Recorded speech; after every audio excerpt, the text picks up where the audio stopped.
Abraham Chennai அண்ணா அறிவாலயத்தில் உடன்பிறப்பே வா என்ற 1-to-1 சந்திப்பு கலந்துரையாடல் நிகழ்ச்சி இந்த மாதந்தோறும் நடைபெற்று வருகிறது. ஒவ்வொரு நாளும் நாள்தோறும் நடைபெற்று வருகிறது. இதில் ஒவ்வொரு சட்டமன்ற தொகுதியைச் சேர்ந்த நிர்வாகிகளை முதலமைச்சர் நேரடியாக சந்தித்து அந்த தொகுதியில் உள்ள பிரச்சனை மற்றும் அந்த தொகுதியில் உள்ள வெற்றி வாய்ப்பு, தொகுதி மக்கள் பிரச்சனைகள் ஆகியவற்றை கற்றறிவது வழக்கம். இன்று நெல்லை தொகுதி மற்றும் சங்கரன்கோயில் தொகுதி நிர்வாகிகளுடன் உடன்பிறப்பே வா கலந்துரையாடலில் முதலமைச்சரும் திமுக தலைவருமான மு.க. ஸ்டாலின் அந்த மாவட்ட நிர்வாகிகளோடு கலந்துரையாடல் நடத்தினார். அப்போது நெல்லையில் திமுக வெற்றி பெறவில்லை என்றால் மாவட்ட செயலாளர்கள் உள்ளிட்ட அனைத்து நிர்வாகிகளின் பதவிகளும் பறிபோகும் என்று நேரடியாக எச்சரிக்கை விடுத்திருக்கிறார்.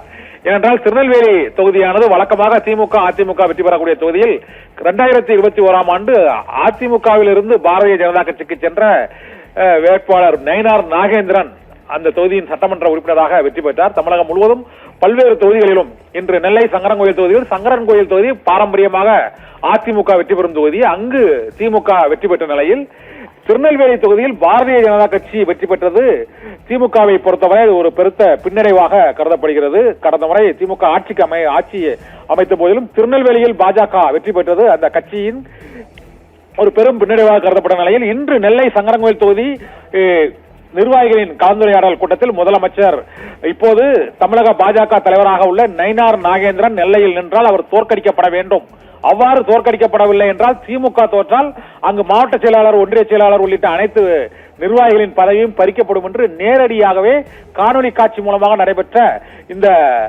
1-to-1 உடன்பிறப்பே கலந்துரையாடல் நிகழ்ச்சியில் எச்சரிக்கை விடுத்திருக்கிறார். இதனால் திருநெல்வேலி தொகுதியில் நயினார் நாகேந்திரனை தோற்கடிப்பதற்காக திமுக புதிய வியூகத்தை அமைத்து செயலாற்ற வேண்டும் என்று அந்த மாவட்ட நிர்வாகிகளுக்கு திமுக தலைவரும் முதலமைச்சருமான மு.க. ஸ்டாலின் உத்தரவிட்டிருப்பது ஒரு நெல்லை மாவட்ட அரசியலில் பரபரப்பை ஏற்படுத்தி இருக்கிறது. 2026 சட்டமன்ற தேர்தலில் திருநெல்வேலி தொகுதி சட்டமன்ற உறுப்பினராக வெல்லப்போவது திமுகவா பாஜகவா என்ற எதிர்பார்ப்பு இப்போதே எகிர தொடங்கி இருக்கிறது. ஆபிரகாம்.